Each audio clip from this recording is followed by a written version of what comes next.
Hello and welcome. You're watching News Central Television. I am Judith at TV. It's time for News Central now, and here are the top stories at this hour.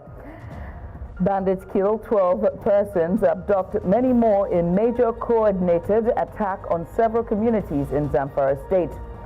The Senate bows to pressure constituency ad hoc committee to oversee emergency rule in River State. Drone strikes hit Port Sudan in third day of attacks. We'll tell you all about this. Details shortly. And let's begin by telling you that no fewer than 12 people have been killed and an unspecified number abducted in a coordinated attack by armed bandits on several villages in Maru, local government area of Zamfara state. Zaga Zolo Makama, a counter-insurgency expert focused on the Lake Chad region, disclosed this in a post on his X handle on Tuesday.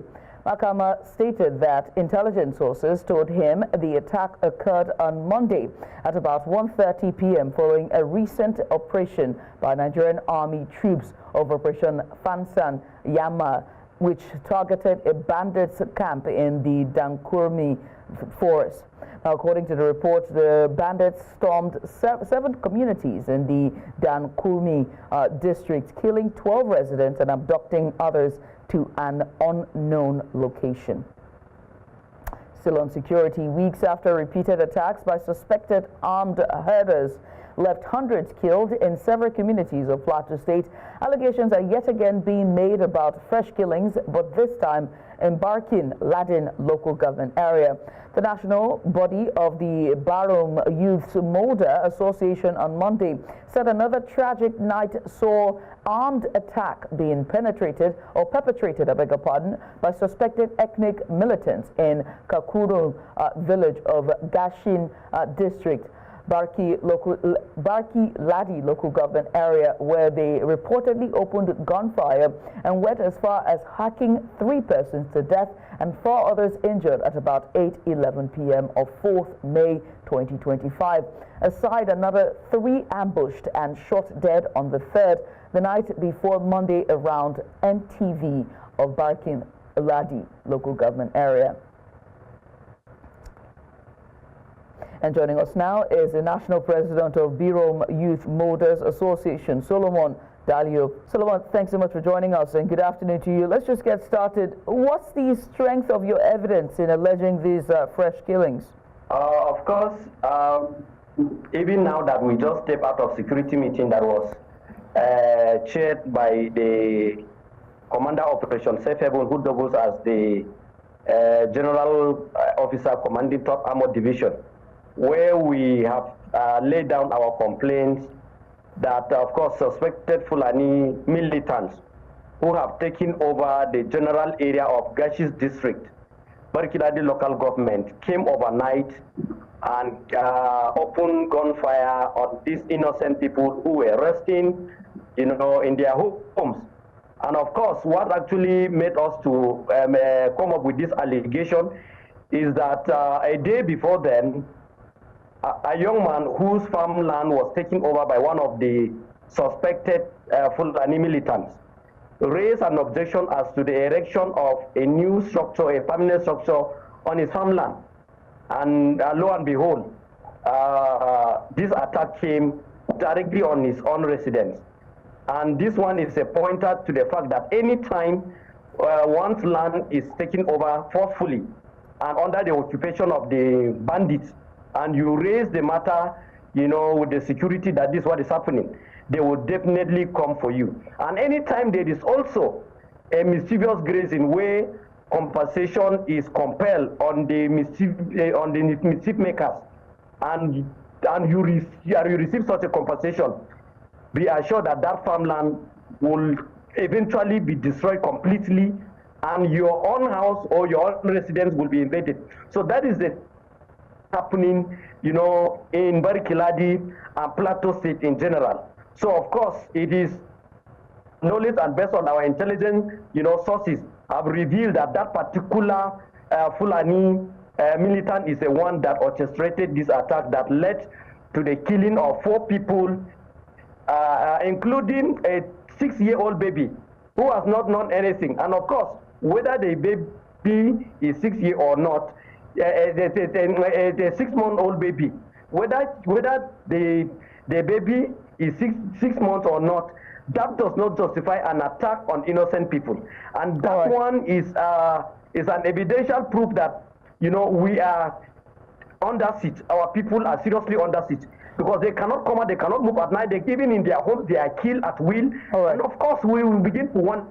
And even when there are arrests, we discover that their leaders who are in power will always come to secure for, you know, the release of those individuals instead of allowing the security to carry out discreet investigation, because it is within our knowledge that anytime bandits are arrested, you see their kinsmen, even those in power, swing into action. Solomon, if you can hear me, in your statement you have cited, or rather you've given us names of the dead, right? Have you reached out to the families to confirm that indeed they have lost loved ones? I was there. I witnessed it yesterday. I have the pictures. I have the videos. It's not something that was said. I went to the hospital where some of the corpses were taken for burial. So I am a living witness to the burial of these people that are said to have been killed by the suspected bandits, among whom are known by our people. And we have given names to appropriate authorities. And what necessary action. Right, and what's the authority and government, whether it's a local government council in that zone, what are they doing, and also security as well? What's going on? Have you spoken to them? What are they doing regarding this renewed killings? We've been assured. Yes, we've been assured that security will not allow any stone unturned. They will go after the perpetrators and ensure that they are brought to book. But that has been, you know, a rhetoric we've been hearing every day when there is an attack. We really want to see justice. Justice cannot be said. Justice cannot be said to have been done. Justice must be seen. And that is what we are after, and that's what we are clamoring for. Otherwise, it will be an encouragement to terrorism and the banditry that is being meted out on us on daily basis. All right. Well, I must say thank you, Solomon, for taking out the time to join us and just giving us an insight. Our heart goes out to those who have lost their lives, and we do hope that the security and also government officials and all the stakeholders look into the matter and ensure that the community is safe. Solomon Daly up there just giving us a bit of insight following fresh killings in Barkin Ladin local government area. And now to other matters, shall we? The Senate has constituted an 18-member committee tasked with overseeing the activities of the sole administrator of River State, Vice Admiral Ibok Ite Ibas, retired. The move aims to strengthen transparency and accountability in the governance of the state. The committee, chaired by Senate leader Senator Okpeyemi Bamidele, was announced by the president of the Senate, Senator Godswill Akpabio, during the resumption of plenary. Other members of the committee include Senators Adamu Alioro, Osita Izunasu, Osita Ngwo Southeast, Kaka Sheu, Aminu Abbas, Tokumbo Abiru, Adeni Adebiri Ondo, Sani Musa, Simon Lalong, Asukwo Ekpeyong, Adams Oshomole, Ireti Kinegbi, Labour Party, Oyekachi, Idiat Adebule, Idi Dafunone, and Mohammed APC Jidawa, alongside the clerk of the Senate. The Senate charged the committee to commence its oversight duties without delay, stressing the urgency of their assignment. News Center's Sagir Ibrahim joins us live to give updates on the Senate resumption and everything that happened till date during plenary. Sagir Ibrahim, very good afternoon to you, and thank you so much for joining us. Let's just get started, shall we? What exactly informed the Senate's decision to form its own committee apart from that of the House of Reps? Good afternoon, Jude. Thank you very much for having me today. Yes, as you know, the Senate, in fact, the National Assembly resumed from a long recess, to observe the Eid al-Fitr and, of course, the Easter celebration. So it's resuming today after up to a month, if not more than a month of recess.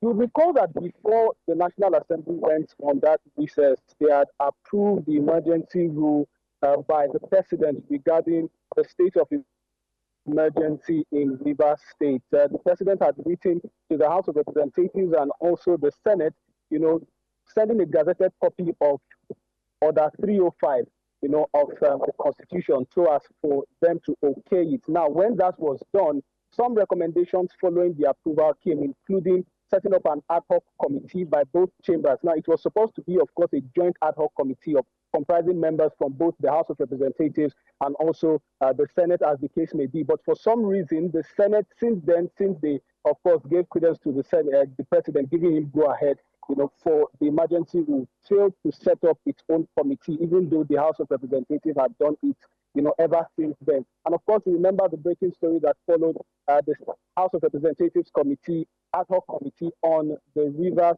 State Sole Administratorship, summoning the Rivers State Sole Administrator to the House of Representatives to appear before that committee. Now, it is that committee that was set up by the House of Representatives to oversee administration in Rivers State that has now also been set up in the Senate to ensure the same thing. So this way, that there is now balance. So the House of Representatives has a committee. The Senate also has a committee.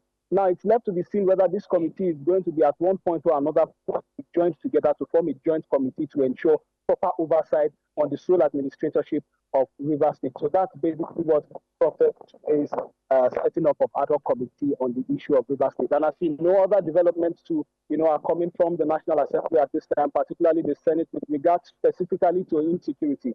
So during plenary today, some members of the National Assembly, Senator Jimoh Ibrahim precisely, moved a motion calling for the need to organize a national security summit. Now, he's saying that this national security summit is important because of the wave of security challenges that has bedeviled the nation, both internally, and externally. So he feels that this summit is important so as for think tanks within the Nigerian space, stakeholders, security experts and security analysts, members of Nigeria's security architecture, the heads of the security agencies, and other like minds can come together to deliberate with an intention to find a proper solution, a lasting solution to continuous security breaches that are faced here in Nigeria. So this is basically,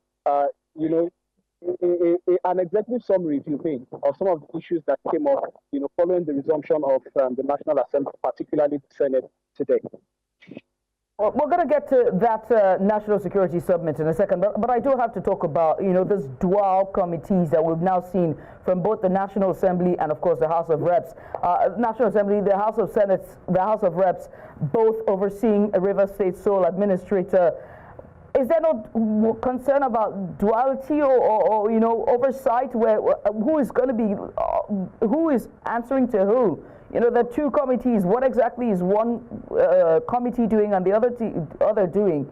Senate duality here or some sort of, I don't know, you help me. So for the sake of balance, remember we operate we operate a bicameral legislature, upper chamber and also a lower chamber. So it is very important for the sake of equal representation for both chambers of the National Assembly to have representation, at this committee level. You would also recall that because the administrator is a sole administrator as it is, sole means that he administers solely as an individual in the state and may not necessarily need other individuals to form a cabinet of government. This becomes more imperative as to the reason why we need to see representation from the National Assembly, because in the end, it is the National Assembly who seem to be, at the end of the day, the representative of the people at this point, following, of course, the suspension of the governor who was duly elected by his people. Now, following that development, you see, it is very, very, very important for the Senate and also the House of Representatives to have representation there. Remember that, of course, senators represent territorial districts, House of Representative members, represent constituencies. So, in order for there to be a representation of the larger majority of individuals in this situation, that's why you see, of course, the Senate having its own standing committee, its own ad hoc committee, and of course the House of Representatives having its own ad hoc committee. Now, should there be a situation where it looks like there is a replication of responsibilities, then these two committees will come together to form a joint committee, and of course they can perform or carry out proper oversight as the case may be. I have to ask at this point, let's go back to the National Security Conference that has been proposed on the floor. What was the reception like? Very quickly, because we're pressed for time. Of course, so it came with mixed. It came with mixed reaction. Of course, some lawmakers complained that it may not be necessary, particularly the senator representing Abia State. Now, he complained that Eyinaya Abaribe is the name. He complained that it's been going on and on and on. He cannot count how many assemblies, be it the 9th, of course, this is the 10th assembly, the 9th, the 8th, the 7th, and the 6th. He cannot count how many assemblies have come up to set up a security summit to address these issues. But he says they continue to pay lip service to the matters at hand, except Nigerians and the Nigerian government want to be sincere to themselves, to tell each other the truth as to what particularly has been the cause of these security breaches across the country. He feels that the National Security Summit will be another talk show. Of course, there are other senators who share the same sentiment. However, in spite of the recent development, in Benue State recently, talking about the attacks by suspected armed herders, the likes of Senator Titus stating exam from Benue State is saying the summit remains important because, for example, his senatorial district continues to be affected by these attacks, consistent attacks by armed, assailants. So he's saying it's also important for the National Security Summit to be held. So mixed reactions, mixed feelings with regard to the Security Summit. Back to you in the studio. Thank you so much, Sagir. I must say thank you for just clearing things out and being as insightful as always. Sagir Ibrahim, our National Assembly correspondent, giving us a bit of insight following plenary that resumed today. Let's go on a short break, shall we? When we return, we've got plenty more politics, governance, security, and also world rap. Stay with us.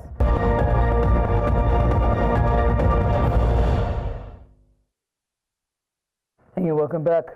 Reports from Kano State indicates that there is confusion currently in Kano State around the Kebiya, Bukuru, Garko, and Rano local government areas.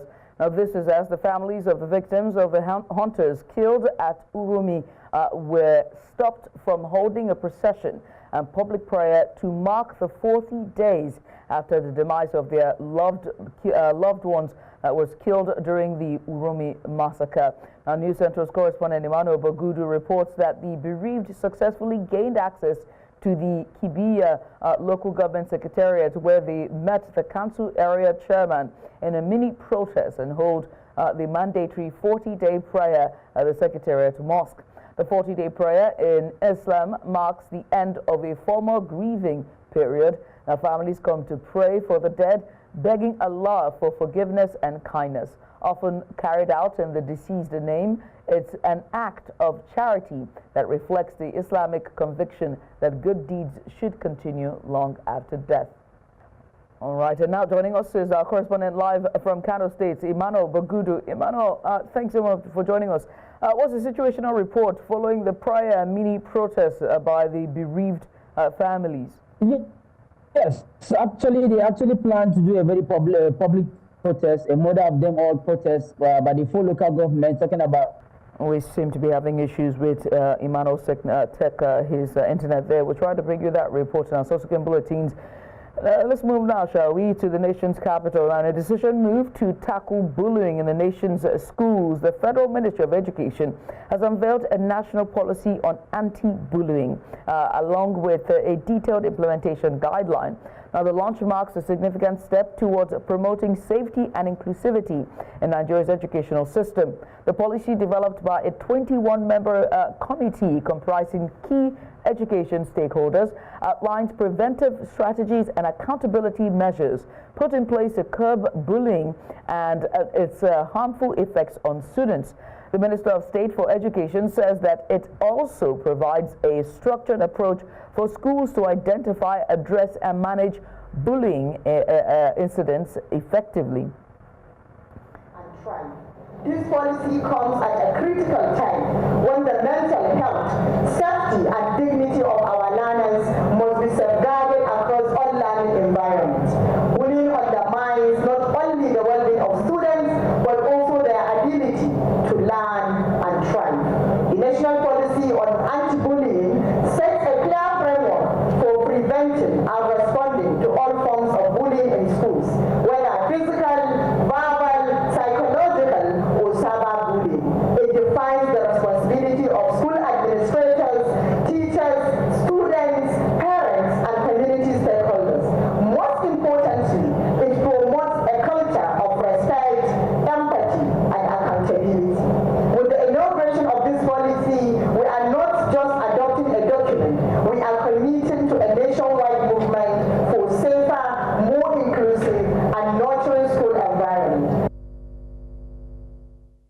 The Nigerian Meteorological Agency, NIMET, has predicted a 3-day spell of haziness and thunderstorms across the country from Tuesday to Thursday. In its latest forecast, NIMET reported slight dust haze over parts of Katsina and Kano, with thunderstorms expected in Taraba and Adamawa states. Thunderstorms have also been anticipated over the Federal Capital Territory, Kogi, Kwara, Benue, and Nasarawa. Southern states, including Akwa Ibom, Cross River, Rivers, Bayelsa, and Lagos, have experienced cloudy skies and isolated thunderstorms. Similar conditions have persisted in parts of Ogun, Osun, Ekiti, Ondo, Oyo, and Imo. NIMET has, however, advised residents to take precautions, especially those with respiratory issues, as dust particles remain in suspension. The agency also warned of strong winds, urging airlines and motorists to stay updated and exercise caution during adverse weather.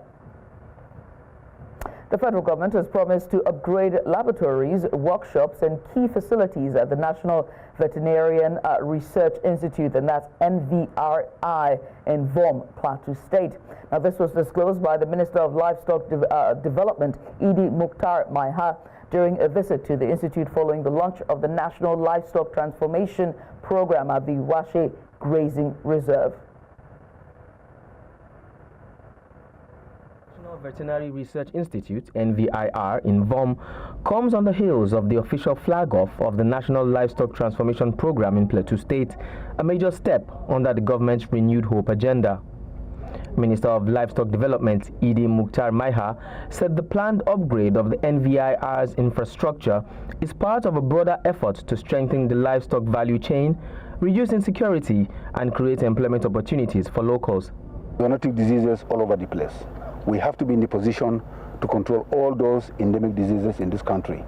And in fact, to do that, I am challenging the management of the institute to work along with us.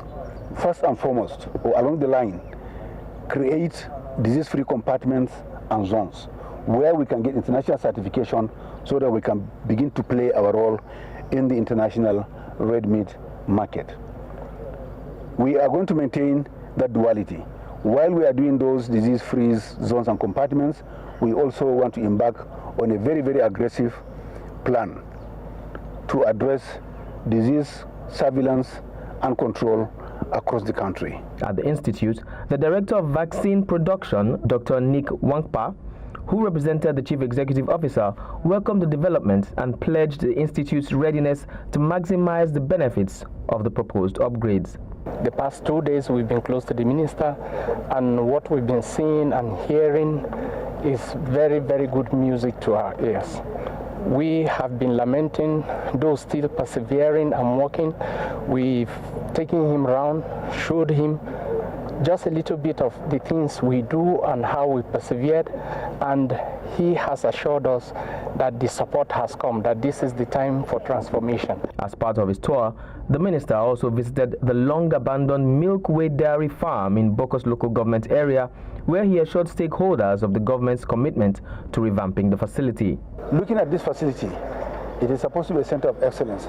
An excellent construction, good infrastructure, water, we have dams, a sprawling field for pasture, about 500 hectares of pasture land, with a dam here for dry season irrigation, with quarters and processing milk here.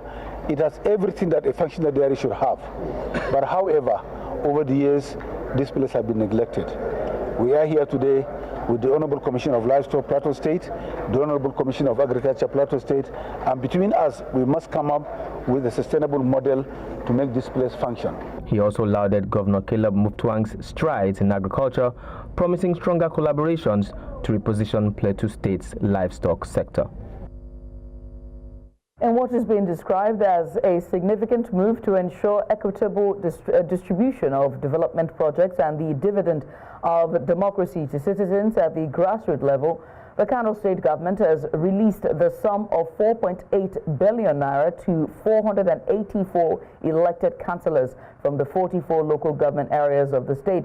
Governor Abba Yusuf, during a meeting with the councillors, informed them of the state government's plan to implement projects that will have direct impact on the well-being of residents of the state. News Centro's Emmanuel Bugudu reports.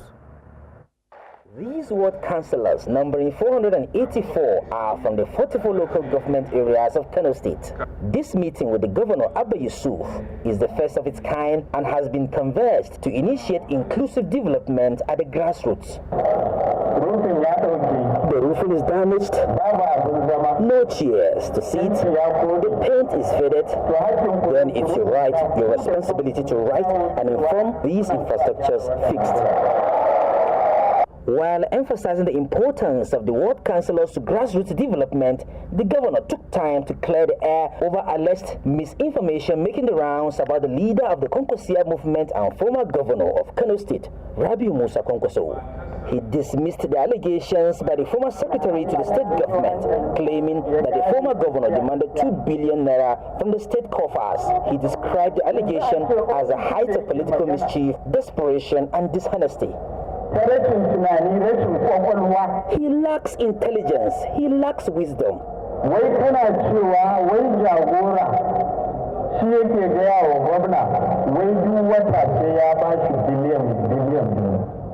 can you say the leader instructs the governor that every month he must be given 2 billion? This is madness. You have been in government for long and you didn't say a word. Just because you were fired, you cook up these lies. You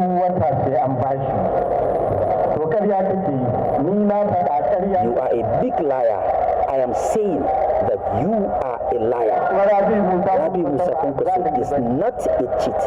The governor says that project expected to be implemented at the grassroots level at the cost of 4.8 billion naira include renovation of schools, drilling of boreholes, building of dispensaries, and award of local scholarships, amongst others. We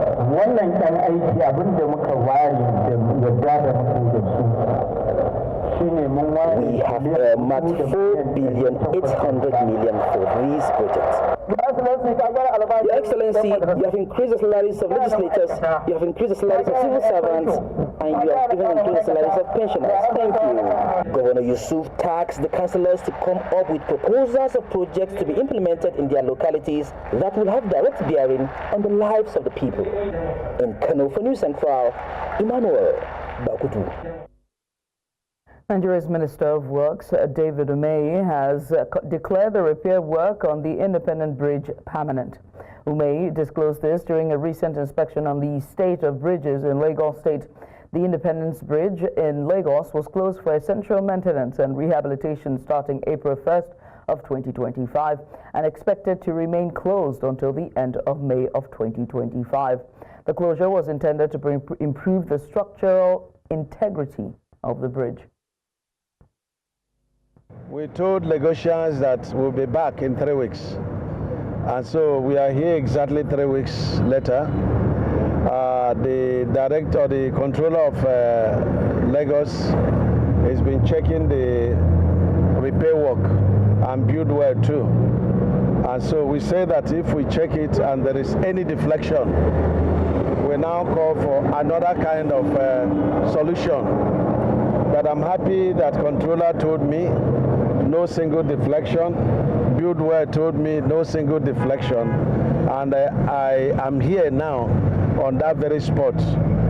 And there is no single deflection. So I want to declare that the work we did through the special grace of God and God's wisdom is now declared to be a permanent work. No more any other kind of work on this particular spot. You're watching news now on News Central Television. Coming up, Sudan conflict as drones on Tuesday struck the airport and caught power across Port Sudan. We'll tell you all about this just after the break. Stay with us.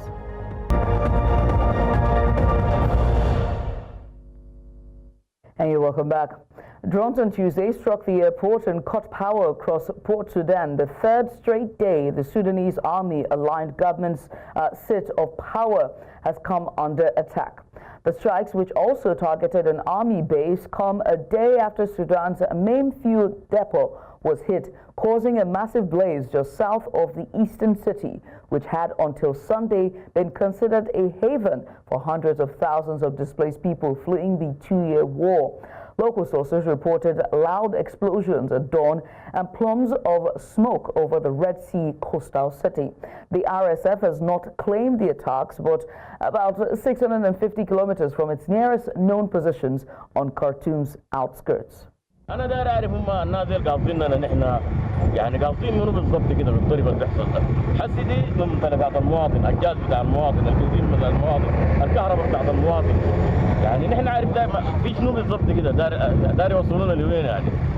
فده داير نعرفه نحن. حسي حاليا الحركة في السوق زي ما شايفين قال يعني ما الحركة دي ما حركة طبيعية. الناس بدأت تخاف.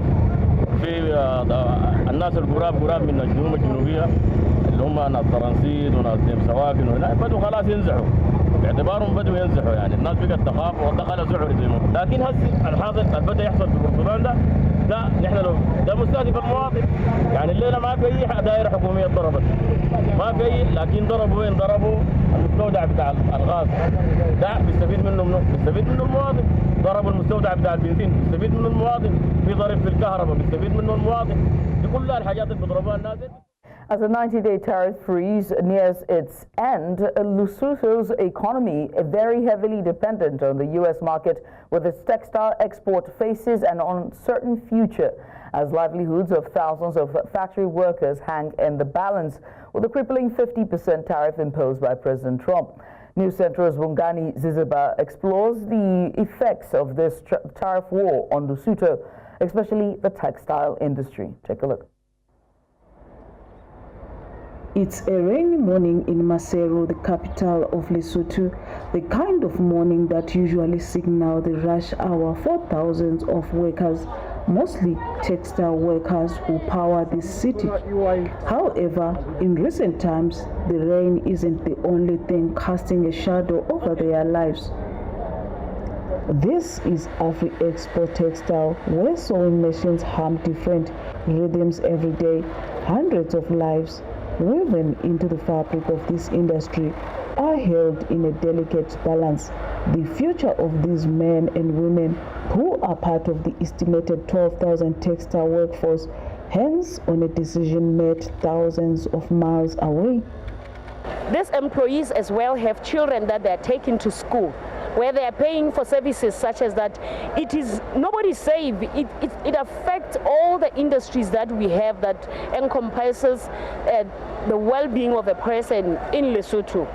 So if we were to say anything, we would plead with the President of America, President Donald Trump, this is Lesotho, that just say reconsider this, remove the tariffs. This factory is more than just a place of work, it's a lifeline. The garments created here are not just fabrics, they represent dreams and aspirations, each piece destined for markets far beyond the borders of Lesotho, including the United States. However, many here are concerned. They have heard about conversations about the African Growth and Opportunity Act, or AGOA, which allows the free trade with US.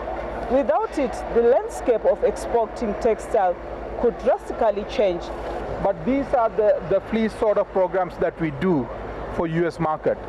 And the tariff will give us massive problem. We don't think at 50% tariff we can get this business going forward. Like this factory has produced garments for international markets for years, with some factories here in Lesotho even supplied golf t-shirts to international stars, including branded shirts reportedly linked to President Donald Trump. Our fear is that the investors are going to leave our country because of that 50%, because I don't think it will be beneficiary for themselves. So I think they are going to leave our country. However, However, some experts argue that despite the jobs, the Lesotho economy isn't fully benefiting from these industries. But for workers, this is more than just an economic statistics, it's their livelihoods. The only thing the tariffs would do is increase the prices of a product that's coming from abroad. And if the prices go up and they cannot compete with domestic products, that's when the problem is, because then the demand for those products would actually decline. Meanwhile, the Lesotho government has engaged with the United States, pleading for tariffs to remain away. But the decision rests with the president, who famously stated, "It's a country nobody has ever heard of." All these textile industry workers that you see behind me face uncertainty. However, as the community, they hold on to hope. In Maseru, Lesotho, for News Central, Bongani Siziba. Canada's Prime Minister Mark Carney is scheduled to meet with the U.S. President Donald Trump at the White House on Tuesday. Now, the meeting is set to hint at the future relationship between the two countries and their two leaders. Over the weekend, Trump said it was highly unlikely he would use military force to annex Canada, a key trading partner and political ally. In recent months, the president has repeatedly threatened to use economic coercion to weaken Canada to the point that it accedes to Trump's wish to make it the 51st state. In a historic first, Conservative leader Friedrich Merz bid to become Germany's 10th chancellor since World War II failed by 6 votes in Parliament on Tuesday.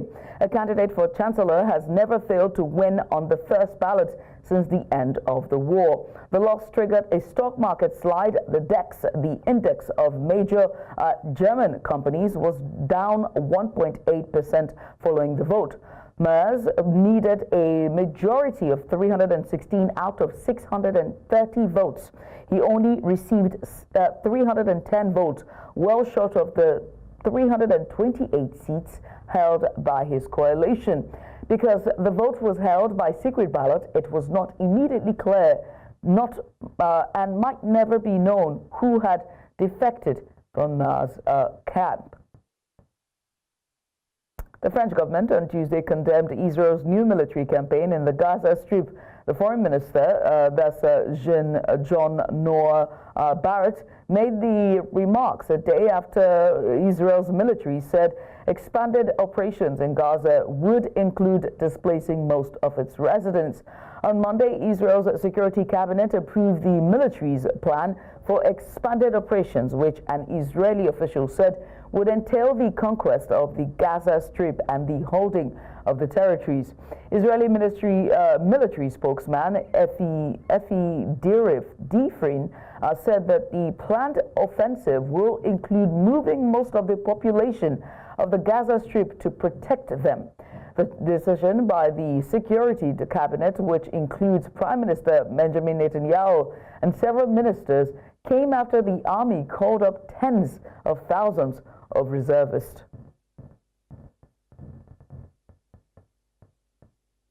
French President Emmanuel Macron has called for a deeper and more reflective debate on assisted dying ahead of the nation's assembly's upcoming discussion on a bill that would establish a legal right to end-of-life assistance. In a speech delivered to the Grand Lodge of France, Macron said the issue transcends a binary view of life and death, urging lawmakers and society to instead confront the notion of the lesser evil when addressing suffering at the end of life. The legislation originally proposed before the Assembly's dissolution in June has now cleared a key parliamentary commission following respectful yet uncompromising debates. Macron emphasized the need for dignity, individual autonomy, and compassion, acknowledging the ethical dilemmas faced by patients, families, and medical professionals in extreme circumstances. Je lis aussi tout ce qui s'écrit ou se dit sur ce sujet. Ce n'est pas là un sujet, c'est un vertige qui touche chacune et chacun d'entre nous. Mais le débat résolument ne peut être réduit à la question de savoir si on est pour la vie ou contre la vie, ou si d'un côté il y aurait un humanisme qui voudrait le traitement et de l'autre l'abandon à la mort simplement. Non, comme vous l'avez bien posé, c'est la question du rapport à la mort aussi, à la souffrance et à la dignité humaine jusqu'à la dernière seconde. So on a short break. When we return, we'll bring you business and sports news. Stay with us.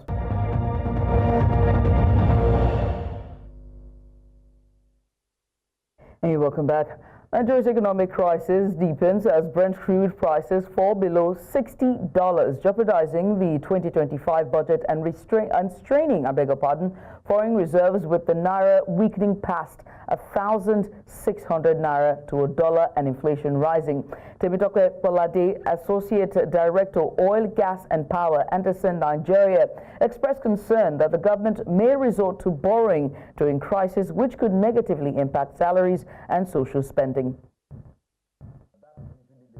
To go, because some things would suffer for this sort of deficits. Salaries could suffer for it, but in the recent past did not have that in Nigeria. We've got capital projects also that sometimes could be delayed, and that's almost apparent with the situation of things going forward. You might think about social spending also as we maybe plan towards the next election, and people are already starting some sort of political activity. The federal government has ratified the National Integrated Electricity Policy, a roadmap for transforming the Nigerian electricity supply industry, aligning with Section 3.3 of the Electricity Act 2023. Approved at the Federal Executive Council meeting, the NIEP replaces the outdated 2001 policy and aims to address challenges in power generation, transmission, distribution, renewable integration, and governance. Minister of Power Adebayo Adelabu confirmed implementation has begun, structured across 8 chapters. The NIEP covers market design, climate goals, gender inclusion, and regulatory frameworks, guiding for federal, state, and private stakeholders in decentralizing and reforming Nigeria's power sector for sustainable development.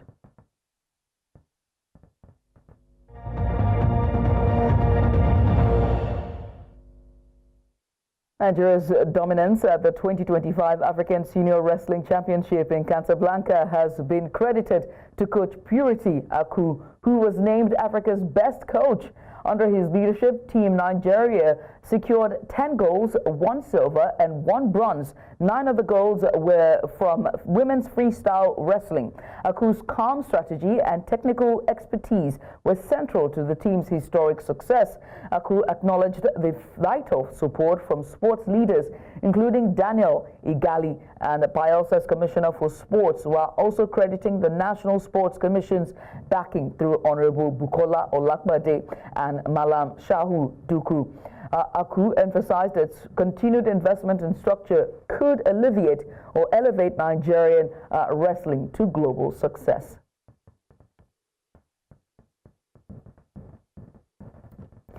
And that's all we can take at this hour. But before we go, let's take another look at some of the major stories. Now, bandits have killed 12 persons and abducted many more in major coordinated attack on several communities in Zamfara state.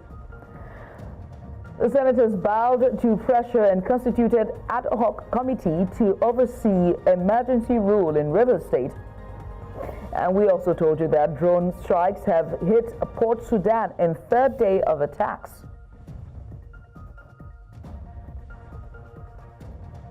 Now, do remember that you can send us your eyewitness report to the WhatsApp number now showing on the screen. And while you're at it, make sure to follow us on social media. We are at News Central TV on all social media platforms. You can always watch News Central live on DSTV channel 422. We're also on GoTV now. Find us on channel 23. Star Times as well, channel 274. You can find us on Apple TV, or you can stream us live on YouTube. Hey, thanks for watching. I am Judith at TV. Bye for now.